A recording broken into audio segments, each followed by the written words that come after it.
Imagine a molecule your body can produce that, within seconds, can whisk you away to what feels like entirely different realities, populated by intelligent beings. Sounds like pure science fiction. Right, it really does. Something straight out of a movie.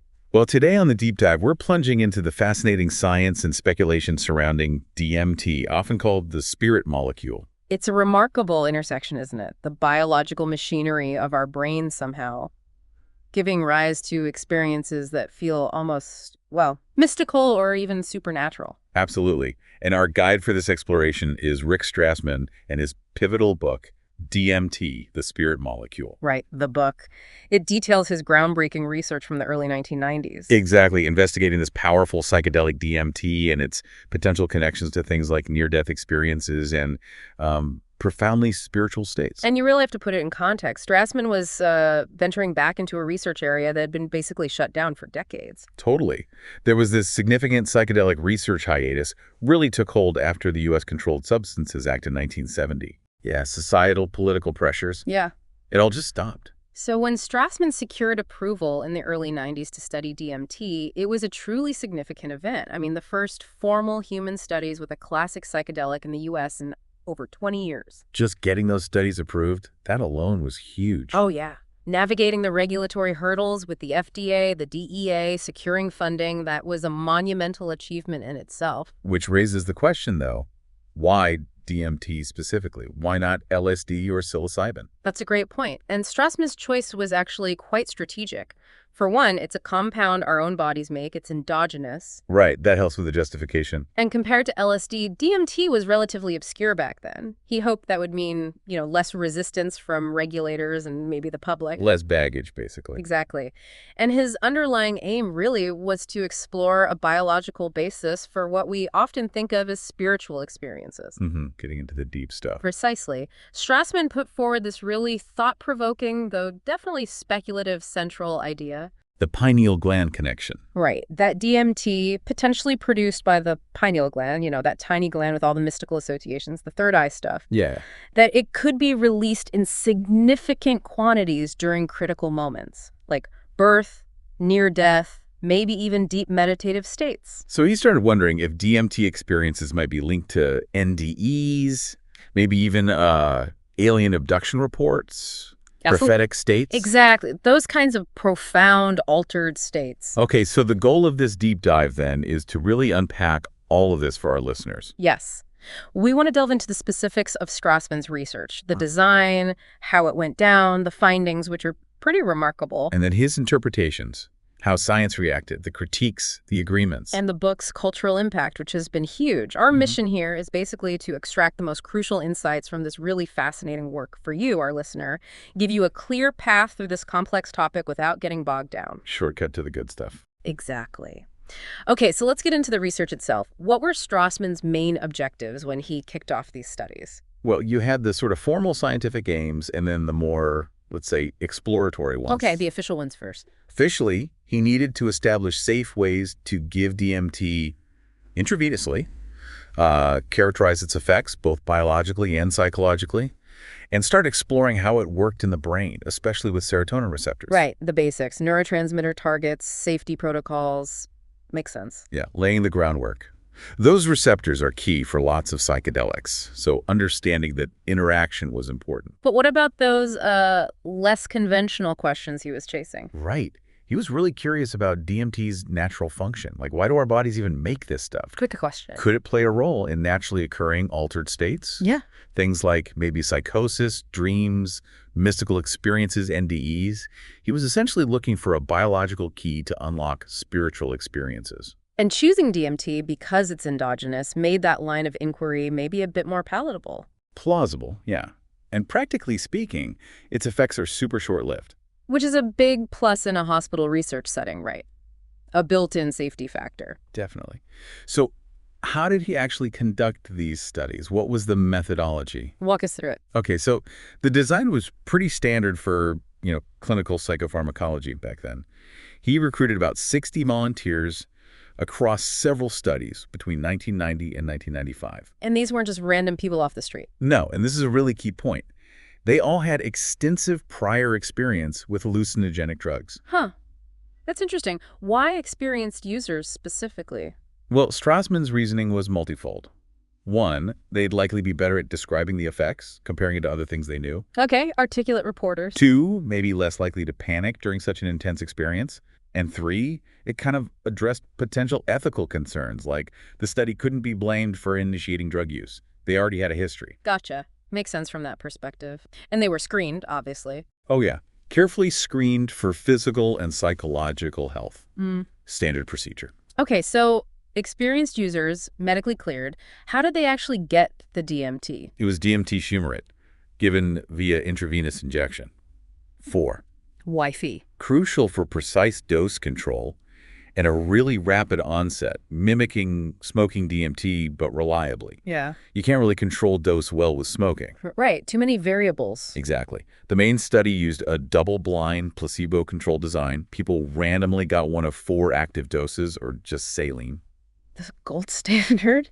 And he looked at tolerance, too. Yeah, some studies involved repeated doses to see if the effects lessened over a short time. And this all happened in a hospital room. Pretty much. The General Clinical Research Center, GCRC, at the University of New Mexico Hospital. A very controlled clinical setting. Which, as you know, the whole set and setting thing, a hospital isn't exactly a shaman's hut. No kidding. Strassman acknowledged the importance of set and setting, but yeah, the GCRC is what it is. It definitely shaped the experience, no doubt. So how did they measure what was happening? Subjectively and physically? They used a mix of tools. For subjective effects, Strassman's team actually developed the hallucinogen rating scale, the HRS. Oh, okay. So they created their own measurement tool. Yeah, based on interviews they did before the study with experienced DMT users, trying to capture all the different facets of the experience quantitatively. Plus, detailed interviews after the sessions. Let people describe it in their own words. Combining the numbers and the narratives. Smart. What about the body's reaction? Monitored all the usual suspects: heart rate, blood pressure, pupil size, core body temp. And they took blood samples. For what? Hormones? Yep, neuroendocrine markers. Things like cortisol, prolactin, growth hormone stuff linked to serotonin activity. Right. They even looked at melatonin, given the pineal gland interest. Right, checking that potential link. So a really thorough picture they were trying to capture. Yeah, they tried to cover all the bases. You mentioned earlier this tension in his work between the science and the interpretation. Exactly. You have this really rigorous scientific method, double-blind IV physiological measures being used to prop up these, well, quite speculative ideas about spirituality and reality. So the data itself is solid, but the conclusions he draws. Often leap pretty far into metaphysics. It's a fascinating blend. Okay, so let's talk about those findings. What were the big results? What did people actually experience? The subjective effects were definitely the most striking part. At the higher doses, 0.2 and 0.4 millikilogram, Yeah. DMT consistently produced these huge shifts in consciousness. People described incredibly vivid, complex, fast-moving visuals, intense colors, like nothing they'd seen before. Visuals were dominant then. What about sound? Less frequent, interestingly. Visuals were the main show, and many people had experiences that felt profoundly like near-death experiences or classic mystical states. Okay, and this is where it gets really wild, right? The entity encounters. Yes, this was a frequent and really significant finding. Over half the people on higher doses reported encountering what they perceived as intelligent, non-human beings. Beings. Like what? All sorts. Aliens, angels, spirits, elves, sometimes geometric forms, sometimes insectoid or reptilian. Yeah. A huge variety. And crucially, they didn't feel like hallucinations. They felt like real interactions with autonomous entities. Wow. Like actually meeting someone. That's how they described it, with other common things. Feeling detached from the body, time and space warping completely, intense emotions swinging back and forth, a powerful sense of meaning, and this feeling of being in a reality more real than real. More real than real. That's a common phrase, isn't it? Very common. And nearly everyone ranked these sessions among the most profound experiences of their entire lives. Incredible. And the lower doses? Much milder. Mostly changes in mood, bodily sensations. The 0.1 dose was often reported as unpleasant, actually, sort of an awkward in-between state. Interesting. What about the body? Did it react as strongly as the mind? Oh, yeah. Clear dose-dependent effects. Blood pressure up, heart rate up, pupils dilated, core temperature increased. Stress hormones like cortisol and prolactin went up too. Growth hormone increased across all active doses. But not melatonin. Nope. No significant effect on melatonin found in this study. Overall, the physical changes lined up with activating the sympathetic nervous system, fight or flight, and hitting those serotonin pathways. How fast did this all kick in and fade out? Super fast. Yeah. Effects were felt almost immediately after the IV push, peaked within like 90 to 120 seconds. That quick. Yeah, and then it faded almost as quickly. By 30 minutes post-injection, most effects were gone. It mirrored the DMT blood levels very closely. That short duration is really something. What about tolerance if they got multiple doses? Another really interesting finding. Strassman saw a lack of acute subjective tolerance. Unlike LSD or psilocybin, getting another dose soon after didn't seem to weaken the psychological trip for most people. Really? No tolerance? To the subjective part, largely no. They did see some biological tolerance, like the hormone responses might blunt a bit, but the intensity of the experience didn't seem to diminish quickly. Which could be important for therapy, maybe. Potentially, yeah. It opens up different possibilities than drugs where tolerance builds rapidly. And finally, the mechanism. How does it do all this in the brain? Did they figure that out? They did some early work trying to block a specific serotonin receptor, 5-HT1A, with a drug called Pindalol. The results were kind of inconclusive about whether that receptor was the main driver. So still a bit of a mystery. At that time, yeah. Now, the thinking is it's a complex interplay, but the 5-HT2A receptor is definitely a key player, like with other classic psychedelics. Okay, got it. So that's the study framework. Let's really dive into the experience itself, the phenomenology. What were the common threads in people's reports? Well, the onset, as we mentioned, was often described as this just overwhelming rush, physical and mental, intense body vibrations, a buzzing feeling. That carrier wave sound people talk about. Yeah, often a distinctive high-pitched whine or whirring sound. Mm-hmm. And this feeling of just immense speed, acceleration, losing control, being blasted off somewhere. Sounds terrifying and exhilarating all at once. Pretty much. And then the visuals just explode. Describe those visuals again. Okay, so incredibly vibrant colors, often described as impossible or hyper-real. Rapidly shifting, complex geometric patterns, fractals, lattices, tunnels. Like a kaleidoscope times a million. Exactly. But it often went beyond just patterns. Abstract imagery morphed into representational stuff. Landscapes, but totally alien or otherworldly. Bizarre architecture, futuristic tech, animals, figures. The whole scene's unfolding. Yeah, complex, dynamic scenes. Any entities? Tell us more about those encounters. You said over half the people. At the higher doses, yeah. And these encounters were often the most memorable and impactful part of the experience. What were the beings like? You mentioned variety. Huge variety. Aliens were common grays, reptilians, insectoids. Elves, or no, machine elves became a popular term later. Angels, spirits, guides, helpers. Sometimes just indescribable beings of light or energy. And the interactions, were they friendly, scary? All of the above. Sometimes communication felt telepathic or visual, not verbal. Some people felt observed, examined, even operated on, sometimes disconcertingly. Operated on, like an abduction scenario. Some reports definitely had that flavor. Others felt the entities were teaching them, testing them, showing them things, or just conveying powerful emotions, love, reassurance, sometimes warning or judgment. It varied wildly. Wow. And the sense of place. They weren't feeling like they were in the hospital bed anymore. No way. Almost universally, people described breaking through. That term is key. Breaking through the veil of normal reality into somewhere else. DMT, hyperspace. That's the term that stuck. These other realms felt completely immersive, totally replacing ordinary sensory input. The hospital room vanished. Environments were bizarre, alien, futuristic, organic, crystalline, just beyond normal description. So it wasn't just seeing things, it was being somewhere else. Absolutely. A total shift in the sense of environment and self. And how did it affect their thinking, their emotions? Profoundly. Dissociation, out-of-body experiences were common. Time perception went haywire. Minutes could feel like lifetimes, or vice versa. Thoughts could race. Many reported gaining deep insights, personal, existential, cosmic. Like moments of revelation. Yes. Feelings of cosmic unity, interconnectedness, overwhelming significance. Emotions were intense and could shift rapidly. Euphoria, awe, peace, but also intense fear, anxiety, confusion. It ran the full spectrum. And you mentioned the overlap with NDEs and mystical states. Exactly. So many parallels. The OBE, the tunnel, the light, entering an unearthly realm, feelings of peace, classic NDE stuff. Yeah. And the mystical qualities. Ineffability, transcendence of time and space, unity, sacredness.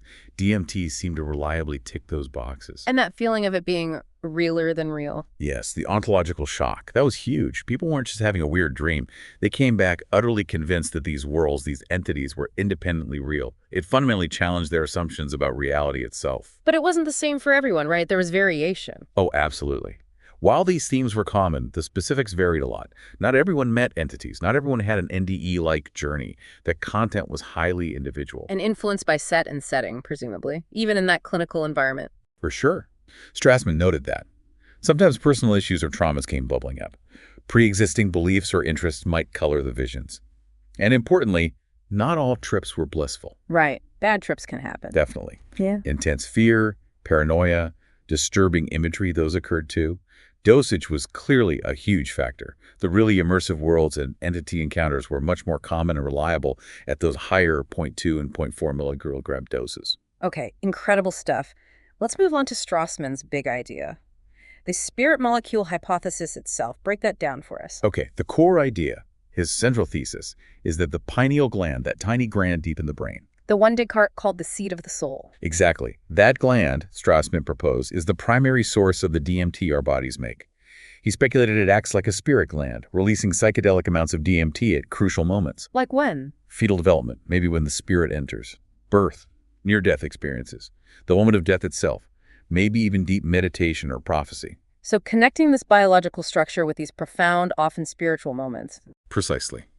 Tapping into that whole historical mystique around the pineal gland, the third eye. But what's the actual hard science? Does the human pineal gland really pump out enough DMT to send you to hyperspace? That's the million-dollar question, and where the hypothesis runs into major scientific challenges. Okay, lay them out. Well, first, while the enzyme needed to make DMT, INMT, is found in mammal brains, including rodent pineal glands, and trace DMT is found there. In rodents. Right. Extrapolating to humans is tricky. And crucially, producing psychoactive quantities in the human pineal hasn't been shown. So the idea of it flooding the brain at death or birth is speculative? Highly speculative. Several big critiques. One, quantity. The amount of DMT found in rodent pineal is minuscule, like nowhere near the 25 milligrams or so you'd need for a full-on trip. The pineal makes melatonin in micrograms, orders of magnitude less. Okay, the numbers don't add up. What else? 2, metabolism. DMT gets broken down super fast in the body by MAO enzymes. So how would it build up to psychedelic levels naturally? It's improbable. Right, it gets cleared out too quickly. 3, alternative sources. DMT synthesis isn't exclusive to the pineal. It happens elsewhere in the brain, even in the lungs. Rats without pineal glands still make DMT. So the pineal isn't the only game in town. And 4, a point made by chemist David Nichols. Even if DMT was released, it would be competing with huge amounts of serotonin at the same receptors. It likely wouldn't dominate the signal. Ah, the neurochemical context. Makes sense. So despite these holes, the idea is still incredibly popular. Why? It just has massive narrative appeal, doesn't it? It connects biology and spirituality, offers a neat explanation for mysteries like NDEs, resonates with third eye folklore. The book and the documentary were incredibly powerful cultural forces. It became a meme, almost independent of the scientific rigor. A very sticky idea. Okay, beyond the pineal gland itself, what about the broader idea linking endogenous DMT to NDEs, mystical states, birth-death transitions? Well, the link is primarily based on that striking phenomenological overlap we discussed. The similarities between DMT reports and NDE accounts are undeniable. OBEs, tunnels, beings, peace, hyperreality. And subsequent research has kind of backed up that similarity. Yes, studies using standardized questionnaires like mystical experience scales show DMT reliably induces states that score very high, similar to spontaneous mystical experiences and NDEs. There's also some interesting, though preliminary research on DMT's potential neuroprotective effects against hypoxia, low oxygen. Which could be relevant to NDEs. Possibly. And one study did find increased DMT in rat brains after cardiac arrest. So there are suggestive threads. But is it enough to say DMT causes NDEs? That's a leap most scientists aren't willing to make. Correlation isn't causation. There are many other plausible neurobiological explanations for NDEs. Like what? Hypoxia itself, hypercapnia, too much CO2, release of endorphins or other neurochemicals, ketamine-like effects from NMDA receptor activity, temporal lobe seizures, REM sleep intrusion. The list is long. So DMT is just one candidate among many. Exactly. And there are subtle differences. NDEs often feature deceased relatives or point of no return, which are less typical in DMT trips. Plus, we still have that core problem. Yeah. Where's the evidence for sufficient endogenous DMT release? Right, the quantity issue again. And then Strassman went even further out, right? Alien abductions, soul transit. Yeah, he speculated that the entity encounters might be a biological basis for abduction reports, and that DMT facilitates the soul's movement at birth and death. Okay, that's Way beyond empirical science. That's really moving into metaphysics, personal belief. Fascinating ideas to some, but they lack testable scientific grounding and aren't widely accepted scientifically. They resonate more in esoteric circles. understood. So how did the scientific community overall react to Strassman's work, the research and the interpretations? It was definitely mixed, but there's broad agreement on its historical importance. As a pioneering effort. Absolutely. Everyone acknowledges he broke the logjam, got human psychedelic research going again in the U.S. after decades. Navigating those regulations was huge. The book is seen as groundbreaking in that sense. But methodologically, were there critiques of the study itself? Sure. Strengths were noted, like the dose-response design, the IV route, physiological monitoring, developing the HRS scale. Those were solid. But the limitations? The main one discussed is the participant sample, all experienced users. Does that limit how much you can generalize the findings to everyone? Possibly. Did their prior experience bias their reports? Maybe. And Strassman's own interpretation? Some critics felt his acknowledged spiritual interests might have biased how he interpreted the subjective reports. The qualitative analysis wasn't as systematic as it might be today, and looking back, the lack of structured integration support for participants stands out. People had these life-altering experiences. Yeah. Then what? Right. Modern trials put huge emphasis on integration therapy. Exactly. And the brain imaging tech back then was very limited, giving only preliminary results. And the interpretations themselves, especially the spirit molecule hypothesis. Fierce criticism there. Oh, yeah. As we covered, the pineal hypothesis is widely seen as lacking direct human evidence, biologically implausible regarding quantities and metabolism. The NDE link, while phenomenologically interesting, is considered unproven causation. And the anti-alien soul stuff is seen as untestable speculation beyond science. But some parts were validated and proved useful. Definitely. The hallucinogen rating scale, HRS, is a major contribution still used widely today. So the tool he built endured. Yes. And the core DMT effects profile, rapid onset, short duration, intense visuals, physiological signature, has been consistently replicated. That basic characterization holds up. And the lack of tolerance finding. That was key. Very influential for theoretical discussions and for inspiring new research directions like continuous infusion models for potential therapy. So beyond the lab, DMT, the spirit molecule, clearly made huge waves culturally. Massive waves. It became a bestseller, reached a huge audience. Then the 2010 documentary, narrated by Joe Rogan, blew it up even more on streaming. Spirit molecule basically became shorthand for DMT. Totally. And the pineal gland link entered popular consciousness almost as accepted fact for many. It influenced fiction, movies like Enter the Void, music, visionary art, Think Burning Man, festivals, and definitely fueled interest in metaphysical and esoteric communities. But that popularization comes with risks, right? Oversimplification. Always. The book's accessibility was great, but it meant the speculative parts often got treated as proven science, detached from the caveats and the ongoing debate. Nuance gets lost. People might get unrealistic expectations or ignore risks or the importance of set and setting. Exactly. The complex reality gets flattened into a catchy soundbite. Okay, zooming out again. How does Strassman's early work fit with DMT and altered states research since then? What have we learned? A lot.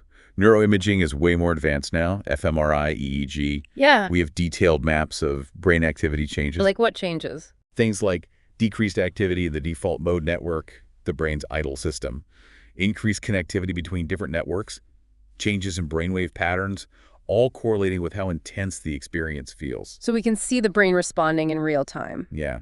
Research also keeps confirming the overlap with NDEs using validated scales. DMT is a useful model for studying NDE-like states, even if it doesn't prove causation. And therapeutic potential. Big focus now. Depression, anxiety, PTSD, maybe even stroke recovery. The rapid onset short duration is attractive. And that lack of acute tolerance fuels ideas like continuous infusion for sustained effects. What about endogenous DMT itself? Do we know more now about our own internal supply? We know more, yes. It's confirmed in mammal brains, rat, pineal, cortex, hippocampus at neurotransmitter-like levels. The enzymes are there. It's inferred in humans, but reliably measuring it in vivo in humans is still super challenging. So we know it's there, but its job. Still debated. Potential roles as a neurotransmitter in neuroplasticity, immune function, neuroprotection, stress coping. But whether natural levels reach psychoactive thresholds under normal or even extreme conditions, that remains the big question. Its functional relevance is actively being researched. In NDEs, the thinking has broadened beyond just DMT. Oh, definitely. It's understood as likely multifactorial. Hypoxia, hypercapnia, endorphins, ketamine-like effects, temporal lobe activity, M intrusion, gamma waves. It's complex. Plus psychological factors like dissociation, expectation, culture. Though some aspects of NDEs still seem mysterious. True. Things like verified perceptions during OBEs, reports during flat EEG, experiences of the congenitally blind, those still challenge purely neuropsychological models. The debate continues. And Strassman himself, his views have evolved. Tell us about the neurology. Right. After Spirit Molecule, he felt purely biological models couldn't fully explain those interactive entity encounters. The richness and seeming autonomy of the beings. Exactly. So in his next book, DMT and the Soul of Prophecy, he compared DMT experiences to Hebrew Bible prophetic states. This led him to propose theoneurology, Legit. more of a top-down model. Instead of the brain generating the experience, it suggests the brain might receive a form of, well, divine communication, which endogenous DMT might help translate into subjective experience. So the brain as a receiver, not just a generator. That's the idea. It contrasts with neurotheology, which usually looks at brain states causing religious feelings. It suggests the data pushed Strassman beyond reductionism. Fascinating evolution. Okay, one last crucial area. Ethics. Conducting these human trials, especially back then. Let's talk about that. Yeah, absolutely critical. Just getting approval. FDA, DEA, University Ethics Boards, IRB, that was the first massive ethical hurdle and responsibility. Setting the precedent. What about participant safety? Big concern. Careful screening was key. Healthy volunteers, though experienced users in this case, excluding psychiatric history. But risks were real. Psychological risks. Bad trips. Yes, potential for difficult psychological experiences. And physiological risks, too, like increased heart rate and blood pressure. That's why medical supervision was essential. How is that managed? The studies were in that hospital GCRC setting. Medical support was right there. Strassman was a clinician. And DMT's short duration was inherently a safety advantage compared to, say, LSD. But modern protocols now mandate trained therapists present during sessions. What about informed consent? How do you even explain this experience beforehand? Huge challenge. Conveying the potential intensity and weirdness is hard. Participants are psychologically vulnerable during this state. Modern FDA guidance emphasizes care after dosing too. It requires a careful therapeutic relationship, clear boundaries. Consent procedures are always being refined. And setting, integration. You mentioned integration was lacking. Strassman acknowledged set and settings influence, but the clinical setting obviously shaped things. And yeah, structured psychological prep and integration weren't really part of the protocol back then, unlike modern psychedelic therapy trials. Which might explain why some participants didn't report lasting positive changes. It's possible. That lack of follow-up support is a key difference from current best practices. Modern research emphasizes preparation before and integration after much more heavily. So ethical standards have clearly evolved since the 90s. Definitely. Much greater emphasis now on managing vulnerability, providing psychological support, optimizing for safety and potential benefit, especially as the focus shifts towards therapeutic applications rather than just characterizing drug effects. Okay, this has been a truly deep dive into Strassman, DMT, and all the complexities. Let's try and summarize the key takeaways. All right. We've got Strassman's pioneering research reopened the door, documented DMT's profound effects, including those entity encounters. Then there's the spirit molecule hypothesis, the pineal gland, endogenous DMT, spiritual states link. Hugely influential, culturally resonant, but scientifically still very speculative and debated. Right, distinguish the findings from the interpretations. We also covered the huge cultural ripples of the book and film and how DMT research has evolved since, with new tools and therapeutic aims, and the crucial ethical context. Absolutely. Empirical findings versus speculative leaps. That's a key distinction here. And for you, our listener, hopefully this has shed light on this captivating field. Maybe one of the most startling aha moments is just how consistently people reported these incredibly bizarre yet subjectively real encounters and worlds. It really forces you to question things, doesn't it? About consciousness, reality. Totally. Which leads to maybe a final thought for everyone listening. Given that intense sense of reality reported during DMT experiences, that realer than real quality, what does that suggest about our everyday baseline perception of reality? Is this the only valid reality? Or could other states of consciousness offer perspectives that are just as real, just radically different? Something to chew on. Definitely something to think about. Thank you for joining us for this deep dive.